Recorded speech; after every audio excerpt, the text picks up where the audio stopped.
The crystal chandelier above our marble kitchen island cast perfect light across the morning scene. Sebastian hunched over his SAT prep book, Malcolm scanning financial reports, me reviewing luxury property listings on my laptop. Our Bloomfield Hills home sparkled with the success I'd built as Detroit's premier luxury real estate broker. Everything looked perfect. Everything was a lie. "Mom, can you drive me to practice? Dad's car is making that noise again." Sebastian slid his phone across the granite counter toward me. I reached for it just as a text notification popped up on the screen. The preview made my blood freeze. "Can't wait to see you tonight, my love. Tell Dalia you're working late again. Paula." "Paula?" The name came out as a whisper. "Paula from your office? Paula who came to our anniversary dinner? Paula whose wedding we attended last spring?" The phone slipped from my fingers, clattering against the stone. Malcolm looked up from his reports, and the color drained from his face when he saw what I was staring at. "Dalia, I can explain. 23 years." I stood on shaking legs, backing away from the counter. 23 years of marriage, and you're... Sebastian's head snapped up, his 16-year-old eyes darting between his parents. "Mom?" Malcolm moved toward me, hands raised. "It's not what you think, it's complicated." "Sebastian, wait." But he was gone, leaving Malcolm and me alone in our perfect kitchen that suddenly felt like a crime scene. The words hung in the air like smoke from a fire that was consuming everything I'd built.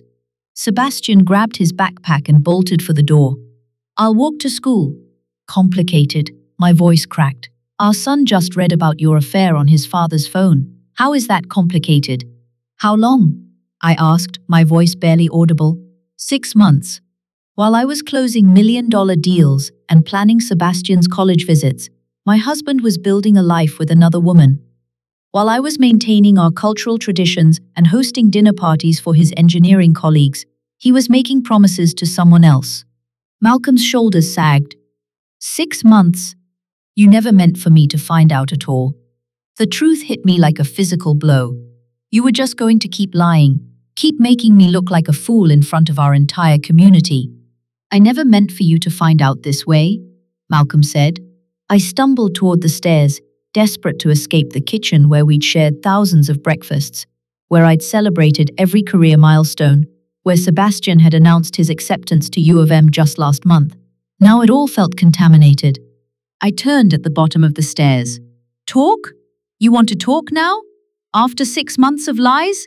"Dalia, please, we need to talk about this." The irony wasn't lost on me.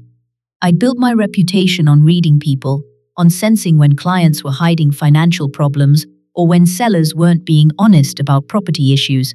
Yet I'd missed the biggest deception of my life happening under my own roof. In our bedroom, I sat on the edge of the bed we'd shared for over 2 decades, staring at my hands. These hands had signed contracts worth millions. They'd prepared traditional Middle Eastern meals for our families. They'd held Sebastian as a baby, Malcolm during his father's funeral, prayer beads during the rare moments I'd attempted to reconnect with faith. Now they trembled with the weight of everything crumbling around me. My phone buzzed. A text from my assistant. "The Hendersons want to see the Grosse Pointe property again this afternoon. Should I confirm?" 3 months earlier, everything had seemed golden. I remember that exact moment, standing in the marble foyer of our Bloomfield Hills home, adjusting the fresh orchids while Malcolm straightened his tie before the Michigan Engineers Society gala. Sebastian appeared at the top of the stairs in his first tuxedo, looking so much like his father that my heart caught. Normal life, continuing as if my world hadn't just exploded. I had showings scheduled, contracts pending, a reputation to maintain. In our tight-knit community of Middle Eastern professionals in Detroit, image was everything. The news of Malcolm's affair would spread like wildfire through the engineering firms, the country club, our mosque. How could I face any of them again? "Beautiful family," I'd murmured to myself, taking a mental photograph of the 3 of us reflected in the foyer mirror. The gala was supposed to be our triumph. Malcolm had just been promoted to senior vice president at Davidson Engineering, and I'd closed more luxury properties that quarter than any broker in Detroit. We moved through the Ritz-Carlton ballroom like royalty. Me and Vera Wang, Malcolm commanding respect from colleagues, Sebastian charming the wives with his plans for engineering school. Dalia. Paula Hassan had appeared at my elbow, radiant in emerald silk. You look absolutely stunning. That color is perfect with your skin. I'd embraced her warmly. Paula and her husband Ahmed were part of our inner circle, fellow Middle Eastern professionals who'd built successful lives in Detroit's suburbs. Our families celebrated holidays together, vacationed at the same resorts, sent our children to the same private schools. The Bel Air property finally closed. I'd told her proudly, 2.2 million, the biggest sale of my career. Incredible. Malcolm must be so proud. Paula had glanced across the room where our husbands stood, discussing the new waterfront development project. You two are couple goals, honestly. 23 years and still so obviously in love. I'd followed her gaze, watching Malcolm laugh at something Ahmed said. He'd looked distinguished in his tuxedo. Successful. Mine. The weight of his wedding ring had caught the chandelier light. How naive I'd been. We're blessed, I'd agreed, meaning it completely. That night, driving home in Malcolm's Mercedes, while he'd taken the Uber to check on some project details at the office, I'd felt so secure in our life. Sebastian had fallen asleep in the back seat, exhausted from a night of networking with potential college contacts. Our house had glowed like a beacon as we'd pulled into the circular drive. Always so thoughtful, my son. Always considering others before himself. Mom, Sebastian had mumbled as I'd shaken him awake. Thanks for tonight. I know it was important for Dad's career. The signs had been there, but I'd been too busy building my empire to notice. Malcolm's new cologne, something expensive I hadn't bought him. The way he'd started going to the gym religiously after years of claiming he was too busy. His sudden interest in updating his wardrobe. A team. What a joke. It was important for all of us, I'd replied, helping him with his bow tie. We're a team. You look handsome, I'd told him one morning as he'd adjusted a new tie. Paula suggested this color, he'd said, then quickly added, she has good taste in professional attire. Paula. Even then, her name had been creeping into our conversations. The engineering wives are organizing a charity luncheon. I'd mentioned a few weeks later, Paula's chairing the committee. She's very capable, Malcolm had replied, not looking up from his laptop. Very capable. Now I wondered if that was code for something else entirely. The worst part was how good I'd felt about our life. Just last month, I'd been showing the Grosse Pointe mansion to the Robertsons when they'd asked about my family. My husband designs the infrastructure that keeps Detroit running, I'd said proudly, and my son is headed to U of M for engineering, following in his father's footsteps. The Robertsons had smiled. You must be so proud. It's rare to see such a successful partnership these days. Successful partnership. Those words haunted me now. Even our intimate moments had felt real. The quiet Sunday mornings when Malcolm would bring me coffee in bed and we'd discuss Sebastian's future, our retirement plans, the possibility of a second home in Lebanon to stay connected to our roots. The way he'd still hold my hand during movies, the gentle kiss he'd give me each morning before work. Had any of it been real? Or had I been living with a stranger wearing my husband's face? The cruelest irony was that I'd been genuinely happy, not the desperate happiness of someone trying to convince themselves, but real contentment. I'd loved my work, adored my son, felt grateful for the life we'd built from nothing after immigrating to America. I'd looked in the mirror each morning and seen a woman who'd achieved everything she'd dreamed of. Now I understood that dreams built on lies don't just fade, they shatter, cutting everything in their path. The first week after discovering the affair, I moved through life like a sleepwalker. Malcolm, however, transformed into a man I barely recognized, desperate, attentive, fighting for something I no longer believed existed. I ended it, he announced the morning after Sebastian had found out, standing in our kitchen doorway with dark circles under his eyes. I called Paula last night and told her it was over. I stared at my untouched coffee, watching the cream swirl without mixing. Congratulations. Dalia, please, look at me. When I finally raised my eyes, I saw something I'd never seen before. Malcolm begging. This was the man who commanded boardrooms, who'd never shown weakness in 23 years of marriage. Now he looked broken. I've made the biggest mistake of my life, he continued, but I want to fix this. I want to fix us. Us? The word tasted bitter. There is no us, Malcolm. There's you, and there's her, and there's me, the fool who never saw it coming. He moved closer, and I instinctively stepped back. The gesture seemed to physically hurt him. I've scheduled us couples counseling with Dr. Brennan. The sessions start Thursday. You scheduled counseling? I laughed, but it sounded more like a sob. You don't get to make decisions for us anymore. Then what do you want me to do? Tell me what to do, and I'll do it. What I wanted was to rewind 6 months and catch him before he made his first choice to betray us. What I wanted was to unknow what I now knew, to unsee Paula's text, to unfeel this crushing weight in my chest that made breathing difficult. I want you to leave, I whispered. I'm not leaving my family. Your family? My voice rose. You left your family the first time you touched her. Sebastian appeared in the doorway, backpack slung over one shoulder. He looked between us with the weary expression of someone far older than 16. Are you two getting divorced? He asked bluntly.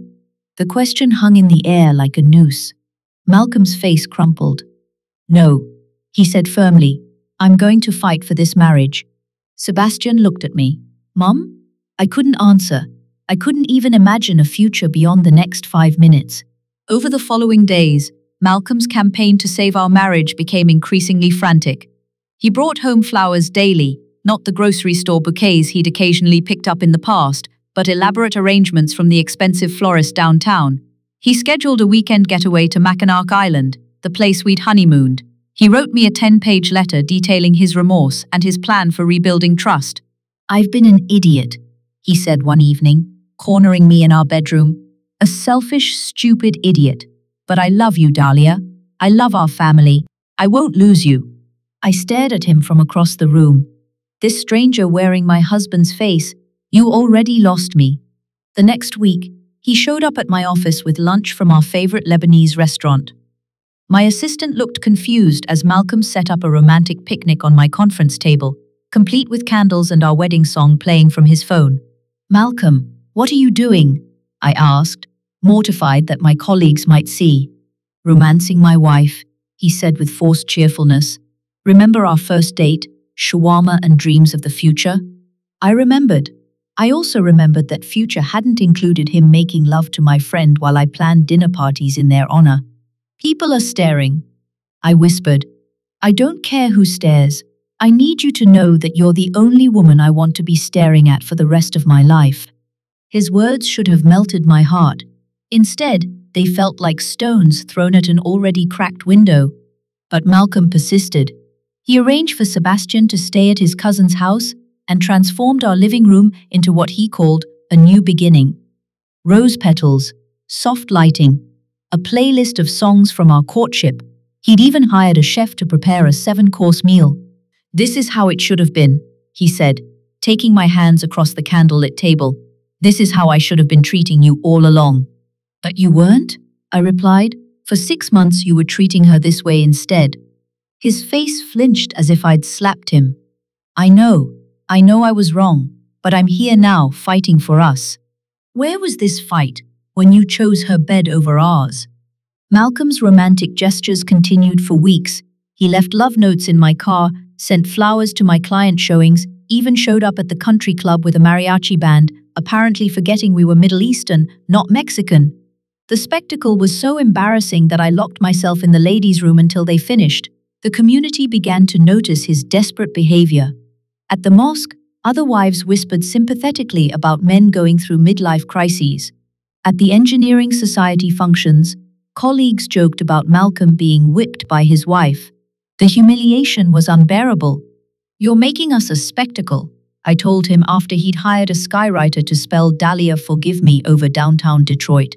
I don't care, he replied fiercely. I'll be a spectacle if that's what it takes.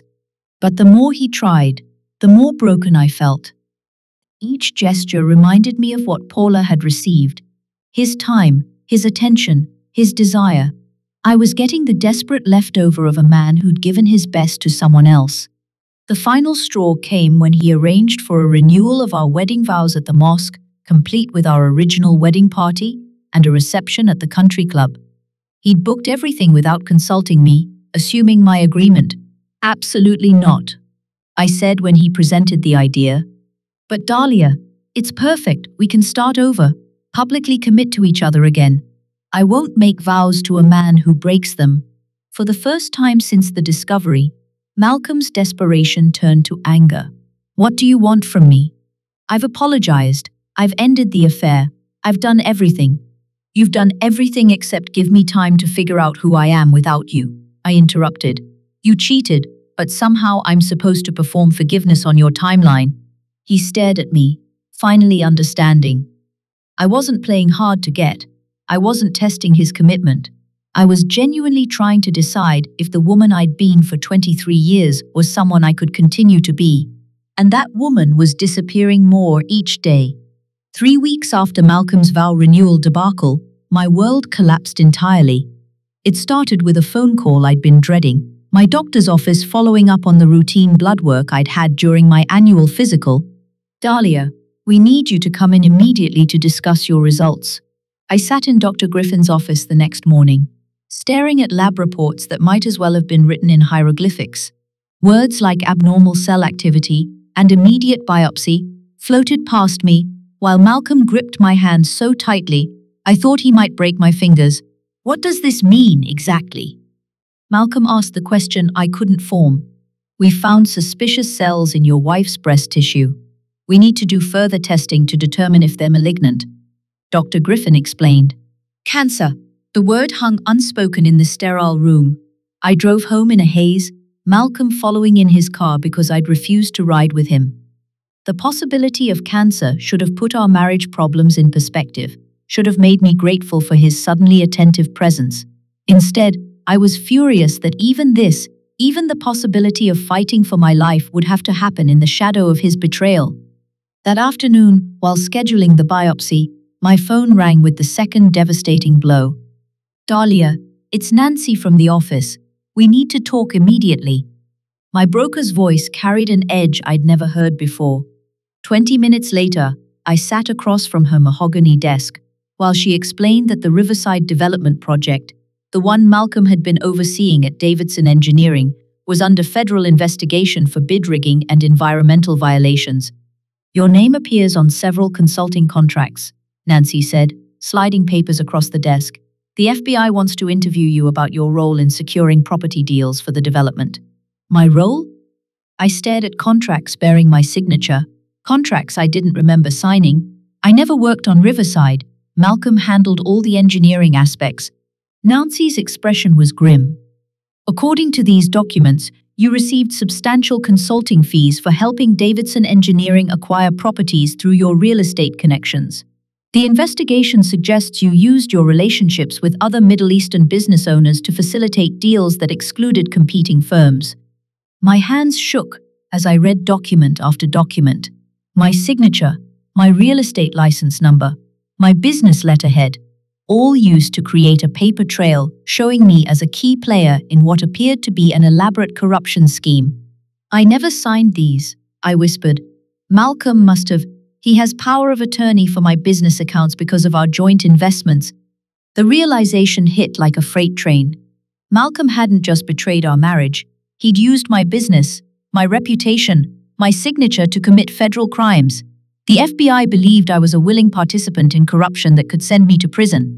I stumbled out of Nancy's office and sat in my car, hyperventilating. My phone buzzed with a text from Sebastian. Mum, there are news vans in our driveway. What's happening? News vans. The story had already broken. I Googled my name and watched my life implode in real time. Local real estate broker under investigation for federal corruption. Middle Eastern business network accused of bid rigging. Wife of Davidson Engineering VP linked to environmental violations. My phone rang constantly, reporters, clients cancelling contracts, friends from the mosque wanting to know if the allegations were true. Each call felt like another nail in the coffin of the life I'd built. When I finally arrived home, I had to push through a crowd of journalists shouting questions about corruption and asking if I planned to implicate my husband. Sebastian waited inside, pale and shaken. Mom, everyone at school is talking about it. They're saying you and Dad stole money from the city. I pulled him into my arms, this boy who'd already endured too much. I didn't do anything wrong, sweetheart, but it's going to be very difficult for a while. Malcolm arrived an hour later, pushing through the media circus with the desperation of a man whose world was burning. When he saw me, his face crumpled. Dalia, I can explain. Explain? I stood slowly, fury giving me strength I didn't know I possessed. Explain how you forged my signature on federal contracts. Explain how you've made me an accessory to crimes I never committed. I was trying to secure our future. You were trying to secure your future with her. The words erupted from somewhere deep and poisonous inside me. You needed money for your little love nest, so you decided to destroy my career and my reputation to get it. Sebastian stepped between us. What are you talking about? I looked at my 16-year-old son, this child who'd already lost his faith in his father's integrity, and realized he was about to lose everything else too. Your father has been forging my signature on business documents. I said quietly, the FBI thinks I'm involved in corruption at his engineering firm. Sebastian stared at Malcolm with an expression of complete devastation. Dad? It's complicated, Malcolm started, but Sebastian cut him off. Stop saying that. Nothing about lying is complicated. That night, after Sebastian had locked himself in his room and the reporters had finally left, I sat in our living room, surrounded by the remnants of our perfect life. Tomorrow I would meet with the lawyer Nancy had recommended. Tomorrow I would begin fighting charges for crimes I'd never committed. Tomorrow I would get the biopsy results that would determine if I was fighting cancer too. But tonight, in the ruins of everything I'd built, I did something I hadn't done since childhood. I got on my knees and prayed. God, I whispered to the empty room, I don't know how to do this anymore. I don't know how to be strong enough for what's coming. The morning of my biopsy, 3 days after the FBI raid on our home, Sebastian made the discovery that shattered what remained of our family's foundation. I was in the bathroom, preparing for the hospital, when I heard him calling for me from Malcolm's study. Mum, you need to see this. I found him sitting at Malcolm's desk, laptop open, his face white as paper. On the screen was an email thread I'd never seen before, correspondence between Malcolm and Paula dating back over 2 years. Sebastian, you shouldn't be reading your father's private. It's not private when it destroys our family, he interrupted, his voice shaking. Mum, look at the dates. I leaned closer, my eyes scanning the timeline. The emails began 2 months before Sebastian's 15th birthday, 2 months before the period I remembered as one of the happiest times in our marriage, when Malcolm had seemed so attentive, so present. But the content of the emails revealed a different truth entirely. My darling Paula, one email read, I can't stand pretending anymore. Last night at dinner, watching Dalia talk about our anniversary plans, I wanted to tell her everything. I'm living a lie, and it's killing me. I scrolled down, my hands trembling. I know you're scared about Ahmed finding out, Malcolm had written. But we can't keep living this double life. I love you. I want to marry you. But first I need to figure out how to leave Dalia without destroying Sebastian. Sebastian looked up at me with tears in his eyes. Mum, there's more. He clicked to another folder labeled Financial Planning and opened a spreadsheet that made my knees buckle. Malcolm had been systematically moving money from our joint accounts into a separate account, nearly $200,000 over 18 months. He was planning to leave us, Sebastian whispered. All those months when he seemed so happy, when we were planning my college visits and talking about family vacation to Lebanon, he was planning to leave us for her. The emails continued chronologically, documenting Malcolm's internal struggle between his desire to be with Paula and his reluctance to hurt Sebastian and damage his reputation in the community. The most recent ones, dated just weeks before I'd discovered the affair, revealed his final decision. I can't leave yet, he'd written to Paula. The engineering contract investigations are heating up, and I need Dalia's business connections to help me navigate the legal issues. Once everything settles, once Sebastian graduates, I'll file for divorce. We just need to be patient a little longer. I sank into Malcolm's leather chair, the full scope of his betrayal finally clear. The affair wasn't a moment of weakness. It was a calculated exit strategy. He'd been using me, my business connections, my reputation, even my love for our son, to buy himself time while he planned his new life. There's one more thing, Sebastian said quietly, clicking to another email, about the FBI investigation. This email was from Paula to Malcolm, dated just after the news of the federal charges broke. I told you using Dalia's signature was too risky. Ahmed is furious. He says if this investigation touches our family, he'll tell the FBI everything about our relationship and how you've been using insider information from the city planning committee. Oh my God, I breathed. Paula's husband knows about the corruption. He's been helping Malcolm access insider information about city contracts through the planning committee. Sebastian's voice was barely a whisper. Mum, Ahmed Hassan sits on the Detroit City Planning Committee. Paula's been feeding Dad information about which properties the city was planning to develop. The full picture crystallized with sickening clarity. Malcolm's affair wasn't just emotional betrayal, it was criminal conspiracy. He'd been using his relationship with Paula to gain access to classified city planning information through her husband, then using my business reputation and forged signatures to secure lucrative contracts based on that insider knowledge. I was not just a betrayed wife, I was the perfect fall guy for a corruption scheme that could send me to federal prison. All those times Dad said he was working late, Sebastian continued, his voice hollow. He was probably meeting with Paula and Ahmed, planning which properties to bid on next. My phone rang, interrupting the devastating revelation. Malcolm's name appeared on the screen. Where are you? He demanded when I answered. You're supposed to be at the hospital for your biopsy in an hour. I'm looking at your emails with Paula, I said calmly. The silence on the other end lasted so long, I thought the call had dropped. Dalia. 2 years, Malcolm. You've been planning to leave us for 2 years, and you've been using me as your criminal accomplice the entire time. It's not what it looks like. It looks like conspiracy, fraud, and using your wife's business to commit federal crimes while planning to abandon your family. My voice was steady, but inside I was screaming. It looks like you never loved me at all. That's not true. Then explain to me why every single romantic gesture you've made since I found out about the affair is documented in these emails as strategies to keep me compliant until you could safely leave? Another silence.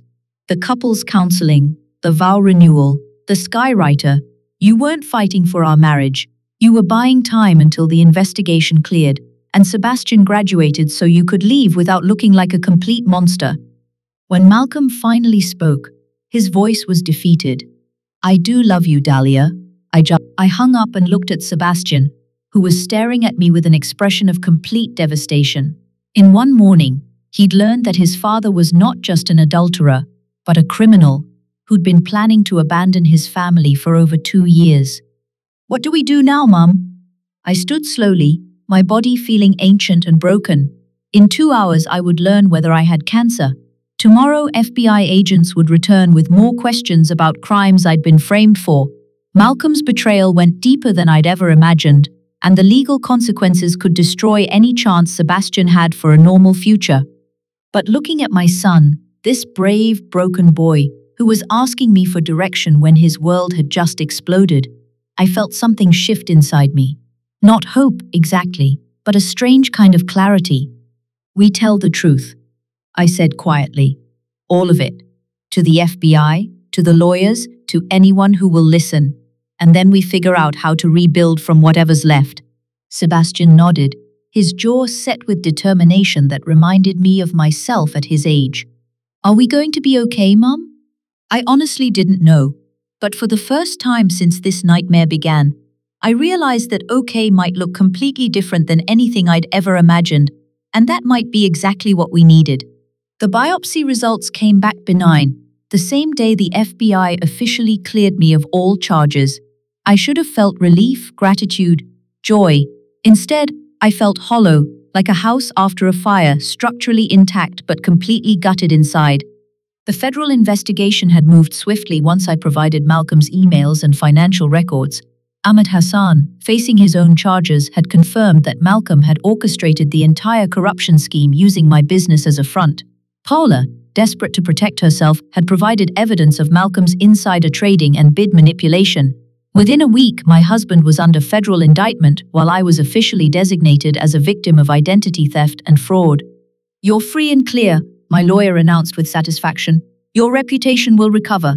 The real estate board has already issued a statement supporting you." Free and clear. The words felt meaningless when I was still trapped in the wreckage of everything I'd believed about my life. Sebastian had moved in with my sister temporarily, not because I couldn't care for him, but because the house felt poisoned with memories. Malcolm was gone, staying with his brother while awaiting trial. The media circus had died down, but the silence it left behind was deafening. I wandered through our empty house like a ghost, picking up fragments of the life we'd built, wedding photos that now looked like elaborate lies. Sebastian's baby pictures with Malcolm. Was any of his love for our son real? 23 years of shared history that felt like fiction I'd been too naive to recognize. On a Thursday afternoon in late October, while sorting through financial documents for the divorce proceedings, I found myself holding the small leather Bible that had fallen out of the nightstand weeks ago. I'd avoided it since that desperate night of prayer, afraid that opening it again would confirm what I suspected, that God, like everyone else in my life, had abandoned me. But sitting in the wreckage of my marriage, facing the possibility of starting over at 52 with nothing but a cleared name and a terrified son, I realized I had nothing left to lose. I opened to a random page and read, "And we know that in all things God works for the good of those who love Him, who have been called according to His purpose." The words made me angry. What good could possibly come from this devastation? What purpose could be served by destroying a 16-year-old boy's faith in his father? What plan required me to be humiliated, betrayed, and framed for federal crimes? "If this is your plan," I said aloud to the empty house, "I don't understand it." But even as I spoke the words, something stirred inside me. Not understanding, but a strange kind of hunger. For the first time in my adult life, I wanted to understand something beyond property values and profit margins. I wanted to know if there was meaning deeper than the success I'd built and lost. That Sunday, I drove to the small community church I'd passed countless times but never entered. Not the large mosque where our family was known, not the prestigious congregation where my real estate clients worshipped, but a simple building with a faded sign that read, "All Welcome." I slipped into the back row just as the service began. The pastor, a man about my age with kind eyes and worn hands, spoke about a woman in the Bible who'd been caught in adultery, caught in the most shameful moment of her life, while the religious people gathered to condemn her. But Jesus, the pastor said, didn't join the crowd throwing stones. He knelt down and wrote in the dirt. When they demanded judgment, he said, "Let whoever is without sin cast the first stone." I thought about Malcolm, about Paula, about the community that had whispered and speculated about our marriage. I thought about my own righteous anger, my desire for revenge, my need to see him punished for what he'd done to us. The woman expected condemnation, the pastor continued, but Jesus gave her something completely different. He gave her a new beginning. "Go and sin no more," he said, "not go and earn your way back to respectability. Not go and prove you deserve forgiveness. Just go and sin no more." After the service, I sat in my car in the parking lot and cried, not the bitter tears of betrayal I'd been shedding for months, but something deeper, cleansing tears that seemed to wash away layers of pride and performance I'd been carrying my entire life. A knock on my window made me look up. The pastor stood outside, his expression concerned. "Are you all right?" he asked when I rolled down the window. "I don't know," I answered honestly. "I don't know how to be all right anymore. Would you like to talk?" For the next hour, sitting in his simple office while rain drummed against the windows, I told my story to a complete stranger. Not the sanitized version I'd given to lawyers and FBI agents, but the whole truth, the betrayal, the humiliation, the crushing weight of discovering that my entire adult life had been built on lies. "I keep thinking I should forgive him," I admitted. "That's what good people do, right? That's what the Bible says, but I can't. I don't even want to." Pastor David nodded thoughtfully. "Forgiveness isn't a feeling, Dalia. It's not something you work up to or deserve to feel. It's a choice to stop carrying the weight of someone else's sin." But he destroyed everything. Our marriage, our family, my reputation. my son's faith in his father. How do I just let that go? You don't let it go, he said gently. You give it to someone strong enough to carry it. You give it to Jesus. I don't know how to do that. Would you like to learn? That afternoon, in a small church office while my son stayed with my sister and my marriage lay in ruins, I prayed with a stranger who felt more like family than anyone had in months. Not the desperate prayers I'd whispered in my kitchen, but a conversation, honest, broken, real. Jesus, I said, the name feeling foreign and familiar at the same time. I don't understand why this happened. I don't understand how to forgive or how to start over, or how to be a good mother when I feel so broken. But I'm tired of carrying this alone. What happened next wasn't dramatic, no blinding light or audible voice, but something shifted inside me, like a locked door finally opening. The anger was still there, the grief was still real, but they no longer defined the boundaries of my world. I said to Pastor David, wiping tears from my face, I'm ready to learn how to be someone new. 3 months later, Sebastian and I moved into a smaller home near his high school. Our old house sold quickly. Apparently, scandal adds character to luxury real estate. We donated most of the furniture, keeping only the pieces that held good memories. Sebastian's childhood desk, my grandmother's tea set, a family photo from before everything fell apart. The divorce was finalized on a cold February morning. Malcolm, facing federal prison time, had signed everything without contest. He'd lost his engineering license, his reputation, and his relationship with Sebastian, who refused to see him after learning the truth about the planned abandonment. I'm sorry, Malcolm had written in a letter Sebastian never opened. I know I've lost the right to be your father, but I want you to know that loving you was the only honest thing in my life for the past 2 years. Sebastian had handed me the letter without reading it. Some things can't be fixed with sorry, he'd said with a wisdom that broke my heart. But other things could be healed. Slowly and carefully, like broken bones that need time to mend. Sebastian and I started attending Pastor David's church together, finding community among people who didn't care about luxury real estate or professional reputation. I began working part-time at a non-profit that helped immigrant women start small businesses, using my skills to build something meaningful rather than just profitable. The forgiveness came gradually, not as a feeling but as a practice. Each day, I chose to give my anger to Jesus instead of carrying it myself. Each day, I chose to pray for Malcolm and Paula instead of cursing them. Not because they deserved it, but because I deserved to be free from the poison of hatred. As I tucked the Bible beside my bed that night, the same Bible I'd rediscovered in the wreckage, I whispered a prayer that would have shocked the woman I'd been a year earlier. Thank you for loving me enough to let everything fall apart. Thank you for showing me that my foundation was built on sand so I could learn to build on rock. Help me trust you with tomorrow, because I finally understand that I was never in control anyway. Outside our window, Detroit glittered with the lights of a million stories, some ending, some beginning, all part of a plan larger than any one person could understand. The woman who'd built her life on luxury real estate and professional success was gone. In her place was someone smaller, simpler, but infinitely more grateful. Someone who'd learned that the most valuable thing she could possess wasn't property or position, but the peace that comes from being loved by Jesus, exactly as she was, right where she was, even in the wreckage. Especially in the wreckage.